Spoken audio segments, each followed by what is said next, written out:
जहां भी स्कूल था, जहां भी अस्पताल है, जहां भी कोई भी पब्लिक सर्विस का जो अमेनिटी है, वाटर पंपिंग स्टेशन या कुछ भी, उसके नीचे ही हमास ने अपना ढांचा बना के रखा है, टनल्स बना के रखे हैं। तो जो डिस्ट्रक्शन हुआ है उसका रिकंस्ट्रक्शन करना बहुत एक्सपेंसिव भी होगा, मुश्किल भी होगा। नंबर, इजराइल मानता है कि बेहतर है हमारे हॉस्टेज उनके हाथ में आने से, क्योंकि उन पे इतना अत्याचार होगा कि हम ही उन हमारे लोगों को मार डालें। तो आप देखेंगे जहां भी उनको लगा कि यह हॉस्टेज था, उन्होंने एक बॉम्ब डाला, ताकि कम से कम वो जल्दी से मरें और उनपे उनके बॉडी पे कोई अत्याचार ना हो, और मरने के परंतु भी कोई अत्याचार ना हो। आपने तो देखा था वो वीडियोस जो अल कसाम ब्रिगेड के टेलीग्राम चैनल्स पे आ रहे थे, कैसे मारने के बाद उनके बॉडीज पे पेशाब कर दिया गया, उनके बॉडीज को हथौड़े लेके विभिन्न भंग में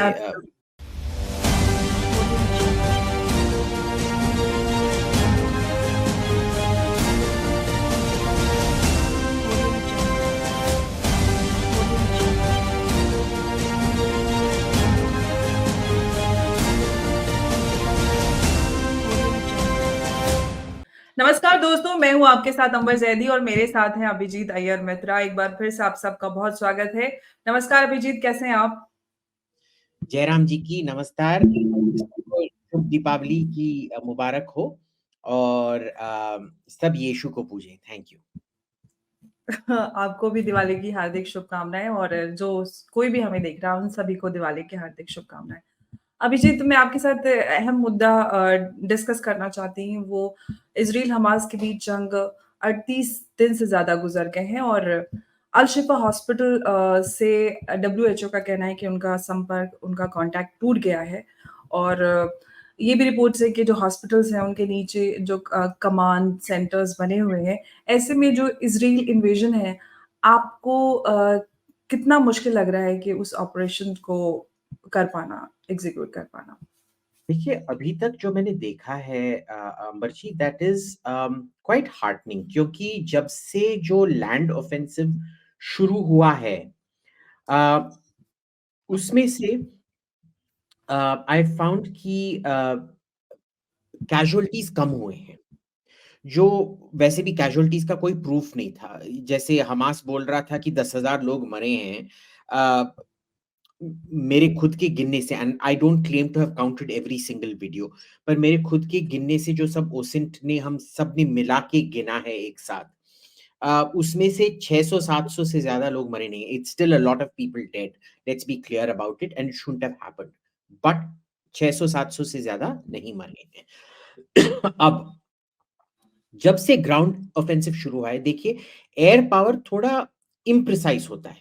जैसे एयर पावर में आप एक बॉम्ब ड्रॉप करेंगे, उसमें 10 लोग साइड में मर जाएंगे, ठीक है। पर इधर अगर आप देखेंगे, गोली तो बस एक गोली से एक बंदा ही मर सकता है ना। So it is much more precise, और जो डेथ टोल है उसका इंक्रीज बहुत ड्रास्टिकली ड्रॉप हुआ है। Number one. नंबर टू, मैं आपके साथ ये डीएम पे एक शेयर करूंगा एक लिंक। ये 2014 का एक ये है एमनेस्टी इंटरनेशनल का रिपोर्ट, और 2014 में ही उन्होंने बोला था कि ये अल शिफा is being used as a command center to detain, torture, and extract information from local Palestinians. क्योंकि जो ये लोग खुद अपने पैलेस्टीनियन लोगों को करते हैं। एक बेचारा एक मेंटल रिटार्ड बंदा था, फतेह का, यानी कि पीएलओ का, उसको ले जाके उसको बैग में रख के उसकी हड्डियां तोड़ी गई पहले, एक एक करके। A mentally retarded person, his bones were broken, limbs were hacked off, he was shot, and his brains were completely removed from his skull. And most of these people, वो ऑलरेडी हमास कस्टडी में थे। जिसको भी वो मार डालना चाहता है, हमास बोलता है कि भाई तू इजरायली मुखबिर है, तेरे को हम मार डालेंगे, बस। और इनका ट्रायल होना था, ट्रायल भी नहीं हुआ। इन्होंने एक मेंटल रिटार्ड को 15 साल का जेल का सजा सुनाया था, और फिर निकाल के मार भी डाला। So these people are they are not just जो वो इज़राइलियों को करते हैं, वो तो वीडियो पे डाला है। पर जो इज़राइलियों को करते हैं, वो खुद अपने लोगों को भी करते हैं। याद रख लीजिए, the first victims of Nazism were the Germans themselves. The biggest victims of the Chinese Communist Party and the Russian Communist Party खुद रूस के ही लोग थे और चीन के ही लोग थे। आप देख लीजिए, चीनी कम्युनिस्ट पार्टी ने 70 मिलियन चाइनीज़ को मारा है। जापानीज़ आर्मी ने भी बस 11 मिलियन चाइनीज़ को मारा है। हिटलर ने तकरीबन 20 मिलियन रूसियों को मारा था और उस 20 मिलियन में से कम 10-15 तो खुद स्टालिन के वजह से ही मरे थे और कम से कम 20 और स्टालिन ने ही मारा था। तो ये हमेशा इनका प्रॉब्लम रहता है। अब इसमें क्या है कि आप देख लीजिए, जब से ग्राउंड ऑफेंसिव शुरू हुआ है, द डेथ रेट काफ़ी ज़्यादा कम हुआ है। उनका जो झूठ बोलते रहते हैं हमास, वो निकले जा रहा है। वो यूनुस दरावी नाम का एक हमास का जर्नलिस्ट है जो बकवास, जैसे वो आपने देखा होगा ना, वो सालेह अल जफ़रावी, जो एक बार रेडियोलॉजिस्ट बनता है, दूसरे दिन जाके जब रॉकेट होता है अल्लाहू अकबर बोलता है, चौथे दिन जब उसके घर पे बॉम्ब आता है रोना शुरू करता है, फिर 5वें दिन वो अस्पताल में उसके हाथ-पैर नहीं हैं, फिर 6वाँ दिन वो बेबी का डिलीवरी में गायनेकोलॉजिस्ट बन के बैठा है उधर। उसी की तरह ये यूनुस दरावी पत्रकार कोट अनकोट है। वो कल बोल रहे थे कि भाई देखो, अ, इन्होंने हमको 300 लीटर फ्यूल दिया है, ये बस 15 मिनट के लिए है। आपने कभी कोई जनरेटर देखा है जो 15 मिनट में 300 लीटर फ्यूल खा जाए? और इज़राइल के आर्मी ने वो 300 लीटर का प्रोविज़न किया था अल-शिफा हॉस्पिटल के लिए।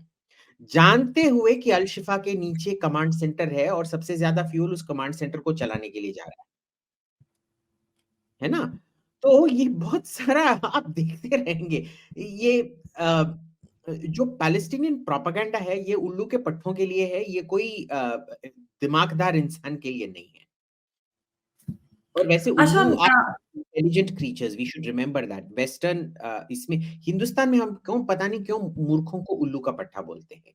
क्योंकि वेस्ट में जो अथीना थी, जो उनके सरस्वती की तरह है। जब अथीना हुँ, वो ढाल लेके आती है तब वो उल्लू युद्ध की गॉडेस बनती हैं और जब वो उल्लू लेके आती हैं वो बुद्धि का ये बनती है। उल्लू बुद्धि होता है वेस्ट में, हिंदुस्तान में हम उसको बुद्धू बना के रखा है। अच्छा, ख़ैर हम अगर इज़राइल के प्लान की बात करें जिसमें उन्होंने गाज़ा को 2 टुकड़ों में बाँटने का जो प्लान है, आपको क्या लगता है कि ये इसको एग्ज़ीक्यूट करना और ये सब करना कितना आपको लगता है ईज़ी रहेगा या कितना फ़ीज़िबल आप इसको देख रहे हैं इस प्लान को? देखिए, ये ईज़ी तो बिल्कुल ही नहीं रहेगा, क्योंकि इसके बाद कम से कम जो गाज़ा के अंदर 5% जो कंस्ट्रक्शन हैं, पूरे गाज़ा के अंदर, वो डिमोलिश हो हुँ, गए हैं। क्योंकि हर जगह आप देखेंगे, जहाँ भी स्कूल था, जहाँ भी अस्पताल है, जहाँ भी कोई भी पब्लिक सर्विस का जो अमेनिटी है, वाटर पंपिंग स्टेशन या कुछ भी, उसके नीचे ही हमास ने अपना ढाँचा बना के रखा है, टनल्स बना के रखे हैं। तो जो डिस्ट्रक्शन हुआ है उसका रिकंस्ट्रक्शन करना बहुत एक्सपेंसिव भी होगा, मुश्किल भी होगा, नंबर 1। दूसरा, जो फ़िल्टरिंग होना है, वो पहले क्या कर रहे हैं कि गाज़ा के उत्तरी जो वादी अल गाज़ा से ऊपर जो उत्तरी गाज़ा है, उसको पहले वो फ़िल्टर कर रहे हैं। सब जो बचे हुए हैं उधर, वो उनको टेररिस्ट की तरह माना जा रहा है। उनको इज़राइल में ले जाके मॉनिटरिंग हो रहा है कि भई इनके हाथ में कोई बारूद-फारूद, क्योंकि अगर आप बंदूक चलाते हैं, लोगों को पता नहीं है। उसके 2-3 हफ्ते के बाद भी, 2-3 महीने के बाद भी कभी-कभार बारूद के निशान आपके हाथ पे होंगे, निकलेगा नहीं। तो वो सब वो देख के फिर वापस भेजेंगे इनको और फिर जो दक्षिण में जो आबादी चली गई है, उसको आस्ते-आस्ते नॉर्थ में आने देंगे, फ़िल्टर करके, ताकि हमास के फाइटर्स ना आ पाएँ उस बीच।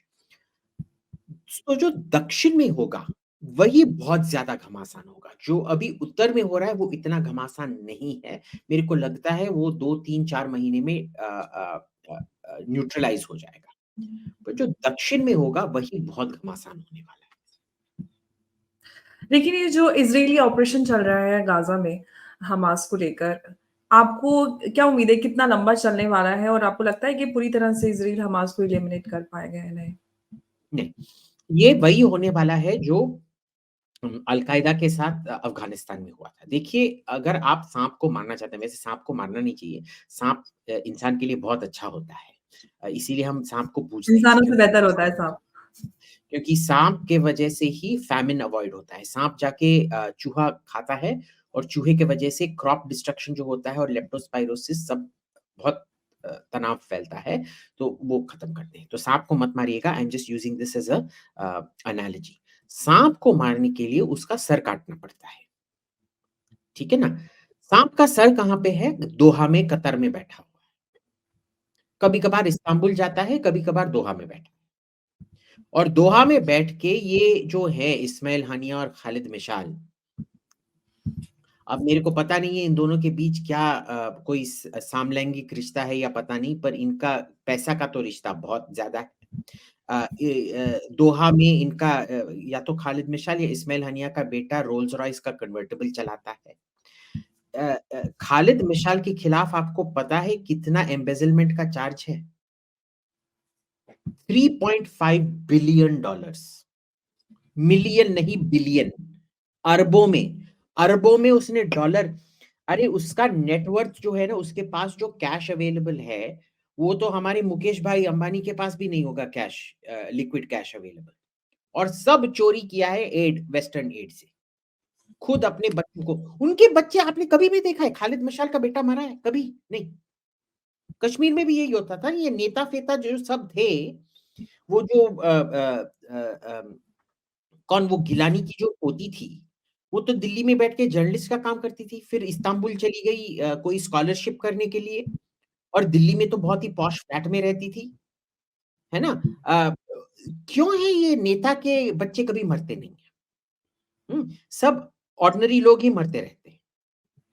तो यही होते रहता है, पर इसका इलाज क्या है? अफ़गानिस्तान में भी ऑर्डिनरी अफ़गान्स मरे थे, जो लीडरशिप था वो सब आईएसआई हेडक्वार्टर्स में बैठा था रावलपिंडी में, उधर तो कोई नहीं मर रहा था।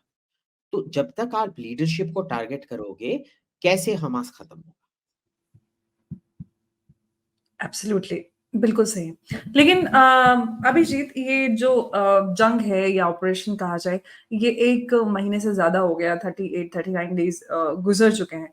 कितना लंबा ये ऑपरेशन चलने वाला है या जंग इसको कहा जाए क्योंकि और आगे क्या आपको ईरान, लेबनान या जॉर्डन जैसे जो कंट्रीज़ हैं, उनके इन्वॉल्वमेंट की उम्मीद नज़र आती है कि जंग ज़्यादा बढ़ जाएगी और ज़्यादा एस्केलेट इस लेबनान और हिज़्बुल्लाह शायद, पर देखिए हिज़्बुल्लाह को ये भी अ, मन में रखना है कि वो जो करेगा, करेगा, पर उसका नतीजा लेबनान को होगा।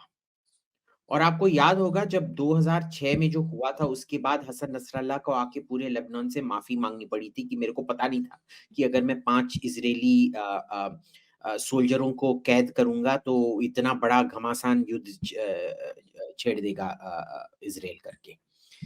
अब देखिए 2006 से कितने साल हुए हैं? टोटल 14 15, 16, 17 साल हो गए हैं। सो 17 साल में जो डेवलपमेंट हुआ है वो सब मिट जाएगा, और वैसे भी लेबनान बहुत सीरियस इकोनॉमिक क्राइसिस में है अभी। तो क्या वो एक वॉर अफोर्ड कर सकता है? और उसके फिर शियाओं के खिलाफ अगर बैकलैश होगा उधर, फिर तो नहीं चलेगा ना। क्योंकि ठीक है, उधर शिया शायद शायद हमको पता नहीं है, क्योंकि 1921, 21 को हिंदी में क्या कहते हैं? 2021 हाँ, तो ओ 1921 राइट 1921 1921 के बाद उधर सेंसस ही नहीं हुआ है, क्योंकि जो 1921 सेंसस हुआ था, उसमें निर्णय लिया गया था कि क्रिश्चियन सबसे ज़्यादा है, एब्सोल्यूट मेजॉरिटी में 52-53%, और लिबनान वैसे भी एक आर्टिफिशियल क्रिएशन है। जैसे पाकिस्तान को आर्टिफिशियली एक मुस्लिम मेजॉरिटी स्टेट बनाया गया, और कुवैत को एक आर्टिफिशियल ऑयल मेजॉरिटी स्टेट बनाया गया इराक से। वैसे ही लेबनान को एक आर्टिफिशियल क्रिश्चियन मेजॉरिटी स्टेट बनाया गया अ, अम, इससे सीरिया से। अब इसमें प्रॉब्लम क्या आता है कि अ, अ, हम मानते हैं कि जो उधर आंतरिक युद्ध हुआ था लेबनान में 80s में, उसके बाद से आजकल शायद शिया 50 टू 53% बन गए हैं, सुन्नी लगभग 30% हैं और क्रिश्चियन लगभग 20% हैं।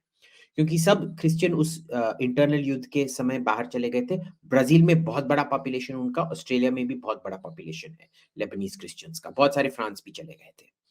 अब क्या शियाओं के खिलाफ कुछ हो सकता है फिर? We don't know. तो हिजबुल्लाह का एक चांस है, पर देखिए हिजबुल्लाह का जो कमांड एंड कंट्रोल है वो फिर से हसन नसरल्लाह के पास नहीं है, वो लेबनान में नहीं है, वो तेहरान में बैठा है। और मैं मानता हूं कि तेहरान इसको एक किस्म से इस्तेमाल करना चाहता है अपने आप को न्यूक्लियर पावर डिक्लेयर करने के लिए।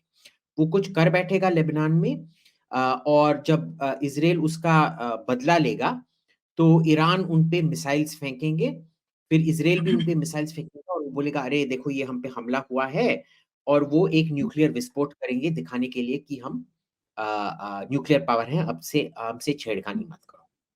बट ये एक एस्केलेशन के सिवा है। जो भी मैं देख रहा हूं वो ये है कि बहुत रोना धोना हो रहा है अरब वर्ल्ड में, पर कोई भी गाजन्स को शरण देने के लिए तैयार नहीं है। आप जाके देखिए सैटेलाइट पे आपको दिखाई देगा, अगर आप सी आई हैव सब्सक्रिप्शंस, प्रॉब्लम क्या है वो मेरे लिए हुँ, सब्सक्रिप्शन है, वो अगर मैं डालूंगा मेरा सब्सक्रिप्शन कैंसिल हो जाएगा पब्लिक में। इजिप्ट ने बहुत सारे टैंक्स और सोल्जर्स को गाजा बॉर्डर पे लगा के रखा है, पर वो इजराइल को फेसिंग नहीं लगाया है, उसने गाजा को फेसिंग लगाया है कि कोई भी गाजन मिस्र के अंदर नहीं आएगा।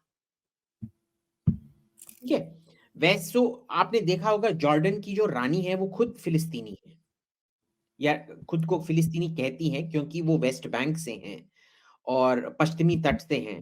और पश्चिमी तट लोग भूल जाते हैं कि 1950 में जॉर्डन ने पश्चिमी तट को अपना कह लिया था, उन्होंने कोई पैलेस्टाइन नहीं बनाया था उसका, उन्होंने बोला था पैलेस्टाइन कुछ नहीं है, वो जॉर्डन का ही एक सो फिलिस्तीन अल हिस्सा उर्दून का ही एक हिस्सा है करके बोला था उन्होंने। और उसके बाद 1988 में ही जाके राजा जो हुसैन थे उन्होंने बोला ठीक है अब ये कुछ पैलेस्टाइन नाम का कुछ चीज है, रख लो। ठीक है, जो अल उर्दून का जो पॉपुलेशन है उसका 70% पैलेस्टीनियन ओरिजिन का है वेस्ट बैंक से। क्योंकि अगर आप पार्टीशन के टाइम देखेंगे 1948 में क्या हुआ था कि जो पश्चिमी तट का जो पॉपुलेशन था वो उर्दून से कई ज्यादा था, बहुत ज्यादा था। तो उर्दून की जो रानी है वो खुद फिलिस्तीनी है। वो आके फिर सीएनएन पे, क्रिश्चियन अमानपुर पे, फिर इधर फॉक्स न्यूज पे कहीं जाके, फिर कहीं और जाके अरे मेरे फिलिस्तीनी भाई ये कर रहे हैं वो कर रहे हैं। आपने एक भी फिलिस्तीनी और को शरण दिया है गाजा से? नहीं। आपने बोला है कि आप एक पाथ क्रिएट करो ताकि वो उर्दून में आ जाएं? नहीं। बस ये टीवी पे ये रोना धोना चलेगा, एकता कपूर का सीरियल चलते रहेगा उधर।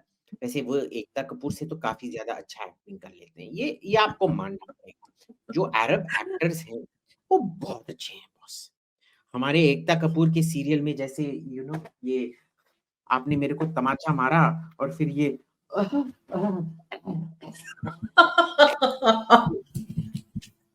मर गया, ये सब नहीं होता है। But they good, I mean they good actors. Absolutely. अच्छा अभिजीत, अभी अल अरबी और अल जदीद रिपोर्ट की बात की जाए, रिसेंटली जो ओआईसी समिट हुआ है जिद्दा में, उसमें जो इजराइल के खिलाफ जो एक प्रस्ताव पारित किया जाना था, उसमें जो अरब लीग के कुछ इन्फ्लुएंशियल कंट्रीज हैं, उन्होंने उसका समर्थन नहीं किया। ये जो डिवाइड नजर आ रहा है मुस्लिम वर्ल्ड में, इसको किस तरह से देख रहे हैं? देखिए, ये तो हमको पता था। मैं कितनी बार बोल चुका हूँ कि जो अमीरात है, जो uh, even countries like Sudan of all places, Sudan, Saudi Arabia, Emirates सब कुछ उन्होंने बोला हाँ, हाँ, ज़ोर से कंडेम करेंगे। ठीक है? अंबर ज़ैदी तुम तानाशाह हो, अंबर ज़ैदी देश के दुश्मन, अंबर ज़ैदी कौम के दुश्मन निकलो अंबर ज़ैदी। पर अंबर ज़ैदी का इलेक्ट्रिसिटी कट करो, नहीं, ये थोड़ा ज़्यादा हो गया। अंबर ज़ैदी का बॉयकॉट करो, नहीं, नहीं, वो तो बहुत ज़्यादा हो गया। अंबर ज़ैदी का खाना बंद करो, पानी बंद करो, अरे ये कौन करता है? ये तो अंतर्राष्ट्रीय नियम के खिलाफ है। तो आके ये सब वो जो हमारे इधर जो कुदरती बिरयानी और अल्कोहल देके जो क्राउड्स प्रस्तुत होते हैं ना हमारे नेताओं के जुलूसों के लिए, उनकी तरह है, नो प्रॉब्लम। वैसे मिस्र के उस टाइम जो मिस्र के जो राष्ट्रपति थे, अब्दुल जमाल नासर, उन्होंने ही बोला था हुँ। ओआईसी के बारे में कि the sum total of 50 zeros equals 0।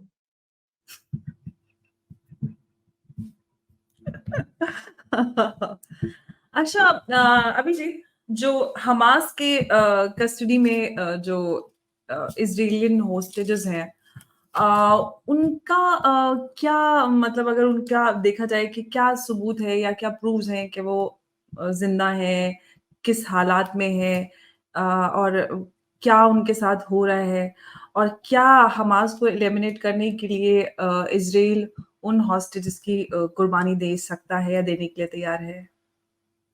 देखिए इसमें ना 1 सेकंड मैं गूगल कर रहा हूँ, इसका प्रिंसिपल मैं भूल गया हूँ, prevent them getting into enemy hands. Uh, principle है, सैमसन प्रिंसिपल नहीं, सैमसन तो उसका ये है पर कुछ और है। देखिए इज़राइल मानता है कि बेहतर है हमारे हॉस्टेज उनके हाथ में आने से, क्योंकि उन पे इतना अत्याचार होगा कि हम ही उन हमारे लोगों को मार डालें। हुँ? तो आप देखेंगे जहाँ भी उनको लगा कि ये हॉस्टेज था, उन्होंने एक बॉम्ब डाला, ताकि कम से हुँ। कम वो जल्दी से मरें और उन पे उनके बॉडी पे कोई अत्याचार ना हो और मरने के परंतु भी कोई अत्याचार ना हो। आपने तो देखा था वो वीडियोज़ जो अल-कसाम ब्रिगेड के टेलीग्राम चैनल्स पे आ रहे थे, कैसे मारने के बाद एब्सोल्युटली। उनके बॉडीज़ पे पेशाब कर दिया गया, उनके बॉडीज़ को हथौड़े लेके विभिन्न एब्सोल्युटली। विभिन्न भाग में काट दिए गए, ये सब हुआ। तो वो मानता है ये सब नहीं होना चाहिए, इसलिए वो खुद अपने हॉस्टेजेस को ही मारने के लिए तैयार है। वो रुक भी नहीं रहे हैं। वो पहले तो वो रुकते थे क्योंकि हमारे 200 हॉस्टेजेस लिए गए हैं, हम रोकेंगे, हम हमला नहीं करेंगे, वो तो घमासान हमला करेंगे क्योंकि उन्होंने एक कैबिनेट लेवल पे निर्णय ले लिया है कि मरे भी तो मरे, हमारे हाथ से ही मरेंगे ताकि वो जल्दी मरे, उनका दुरुपयोग का कोई स्कोप ही नहीं रहता है। तो ये एक किस्म का फाइनैलिटी हो गया। ये सबसे महत्वपूर्ण चीज़ है, इस बार की इज़राइल ने ये निर्णय लिया है क्योंकि पहले हॉस्टेजेस को रेस्क्यू करने के लिए इज़राइल बहुत कुछ करता था। अ, जो 2006 में जो 5 इज़राइली सैनिकों को जो हिज़्बुल्लाह ने रखा था, उनको वो सब मर गए थे। पर उनके शव लेने के लिए ही इज़राइल ने कम से कम 1000 हिज़्बुल्लाह के कैदियों को छोड़ा था। इस बार वो एक भी छोड़ने के लिए तैयार नहीं है, वो बोल रहे हैं कि मारना है तो मारो, हम खुद इनफैक्ट आई वुड बेट कि मेनी ऑफ द बॉम्ब्स जो गिरे थे गाज़ा पे, वो हमास लीडर्स को मारने के लिए नहीं डाले गए थे, उनको इंटेलिजेंस आया होगा कि इधर ही इज़राइली कैदियों को रखा गया है और उन्होंने खुद अपने कैदियों को मारने के लिए बॉम्ब डाला। आप भी क्या करोगे? अगर आपके हमने भी कितनी बार देखा है हमारे खुद के खानदान में कि अगर किसी को कैंसर है या ऐसे टर्मिनल कैंसर है, we would much prefer euthanasia और जो एब्सोल्युटली। हमास ने किया इज़राइलियों को जो खुद वीडियो स्ट्रीमिंग लाइव स्ट्रीमिंग कर रहे थे उसका, उससे तो बेहतर खुद आप कोई रहम रहम करके खुद आप ही उनको मार डालो कि इतनी बेरहमी से वो उनको तड़पा-तड़पा के मारे। एब्सोल्युटली। एक सवाल और अभिजीत वो ये कि जो हमास और इज़राइल के बीच जंग है जो इज़राइल में इसको लेकर पब्लिक ओपिनियन है, वो कब तक आपको लगता है कि कब तक बैक करेगा? कितना लंबा चलने वाला है कि हाँ, जो ये चल रहा है वो ठीक है? 1 डेढ़ साल तो चलेगा ही। क्योंकि उन पे कभी भी हॉलोकॉस्ट के बाद इतना बड़ा सिविलियन मात्रा में कोई नहीं मरा है, एक दिन में। तो उसका जो शॉक है ना, उसको निकलने में कम से कम 1 डेढ़ साल तो लग ही जाएँगे। 1 डेढ़ साल तक मैं मानता हूँ कि इज़राइल की सरकार जो भी गलती करेगी, वो कबूल कर लेंगे इज़राइली पब्लिक। ओके।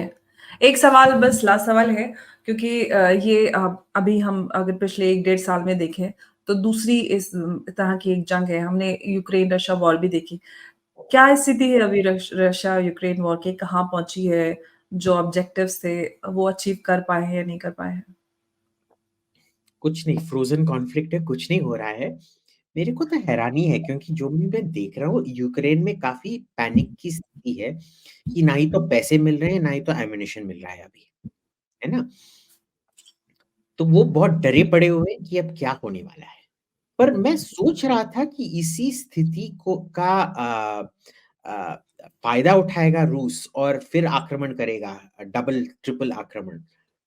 नहीं हो रहा है, रूसी नहीं कर रहे हैं। जो हम रूसी फ़ॉर्मेशंस देख रहे हैं, वो भी आक्रमण के लिए अभी इकट्ठे नहीं हुए हैं। तो मैं भी समझ यार रूस जो भी इसमें कर रहा है ना, मेरे को समझ में नहीं आ रहा है। पहले इन्होंने क्यों ये अटैक किया था पिछले फ़रवरी में, मेरे को अभी भी समझ में नहीं आ रहा है। पिछले माने 22 फ़रवरी 22 में। और अब जब उसकी मनोकामना पूरी हुई है कि भई अमेरिकन सपोर्ट यूक्रेन को कम हो जाए या वेस्टर्न सपोर्ट यूक्रेन को कम हो जाए, वो भी हुआ है, पैसा भी नहीं आ रहा है। फिर भी आप आक्रमण नहीं कर रहे हो, कुछ ये ना रूस का प्रॉब्लम क्या है कि कभी-कभार जब वो युद्ध करता है, ऑलमोस्ट ब्रिलियंट किस्म से करता है, जो कोई भी नहीं कर पाता है। और कभी-कभार जब वो युद्ध करता है ना, एकदम बुद्धू छोड़ो, महामूर्ख दिवस में भी कोई इतने मूर्खराज नहीं हुए होंगे। तो पता नहीं क्या हो रहा है। वैसे लोग बोलेंगे हाँ, अभिजीत तेरे को तो पुतिन से ज़्यादा पता है ना? नहीं भाई मेरे को पता नहीं है। मेरे को पता है कि हर मूर्खराज के दरबार में कोर्ट जेस्टर होते हैं जो बोलते हैं कि हाँ, तेरे को पता है ना राजा राजा जी से ज़्यादा महाराज पुतिन की जय हो। Okay, enjoy yourselves. हाँ, थैंक यू अभिजीत, आप हमारे साथ चर्चा में जुड़े अहम मुद्दे पर और बहुत अच्छा लगा आपके साथ चर्चा करके और हमेशा की तरह बहुत मज़ा आता है। बहुत-बहुत धन्यवाद आपका। नमस्कार, जय हिंद। थैंक यू, जय